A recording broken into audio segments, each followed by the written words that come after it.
Essa videoaula é referente ao capítulo 8 da apostila, onde é abordada as funções úteis, ou seja, as funções mais usadas no Octave.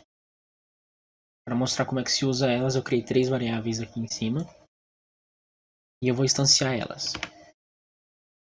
Pronto, no ambiente de trabalho eu consigo ver as minhas 3 variáveis instanciadas. A função length ela retorna o maior valor da dimensão da variável. Por exemplo, na variável y, a dimensão dela é 2 por 6.284. O length me retornaria o maior. Length. E a gente vê aqui que ela retornou o maior valor da dimensão. Já a função size, ela me retorna um vetor que tem a dimensão da minha variável. Vou fazer size t. Me retornou a dimensão da variável t. Essas 3 funções, elas criam matrizes. A A, ela cria uma matriz identidade se for uma matriz quadrada. Se não for uma matriz quadrada, ela cria uma matriz diagonal. A maneira de se usar ela é a seguinte forma.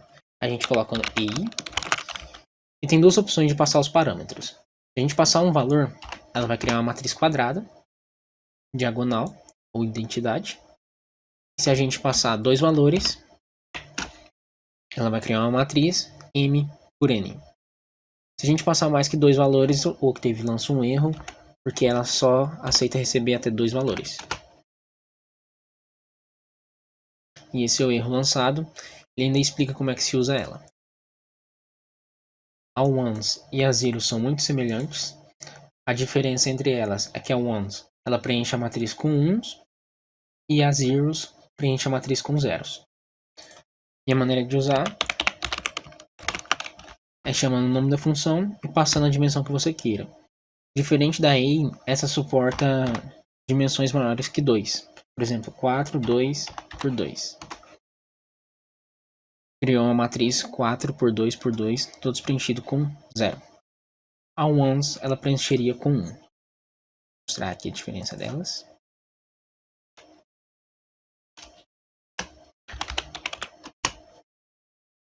Prontinho. Temos também a linspace. Ela tem 3 argumentos. É o início, o limite e a quantidade de pontos.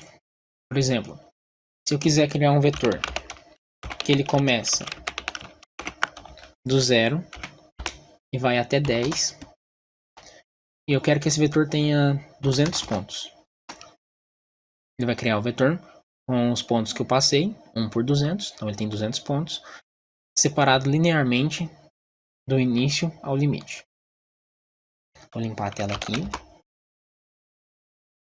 Para mostrar como funciona a GCF Save As, eu vou precisar primeiro plotar uma imagem. Então vamos plot tx.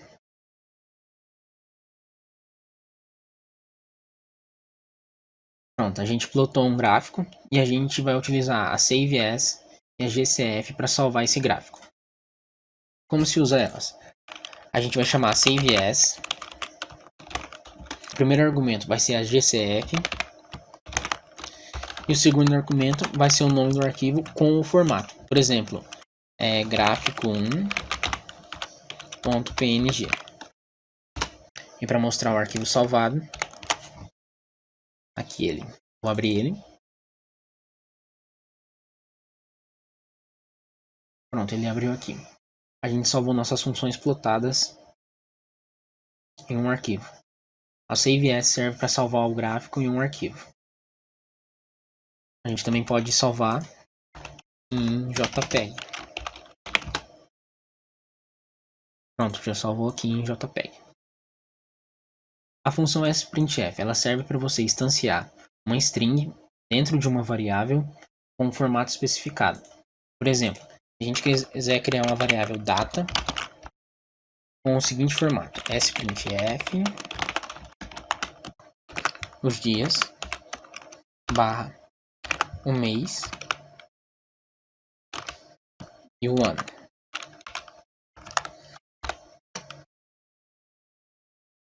Para o dia 1º de janeiro de 2000. Pronto, data igual a 1 de 2000. A gente pode usar sprintf para isso.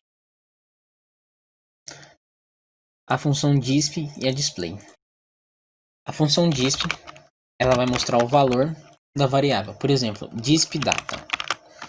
Mesmo a gente colocando ponto e vírgula, ela vai mostrar apenas o valor que a variável contém. Se a gente usar display,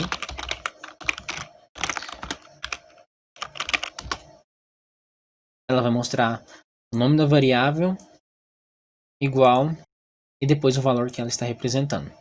Por exemplo, se a gente fosse mostrar a variável t, display t, ele vai mostrar a variável t inteira. Caso você queira encerrar o programa, você aperta Ctrl C. Ele vai parar a última execução.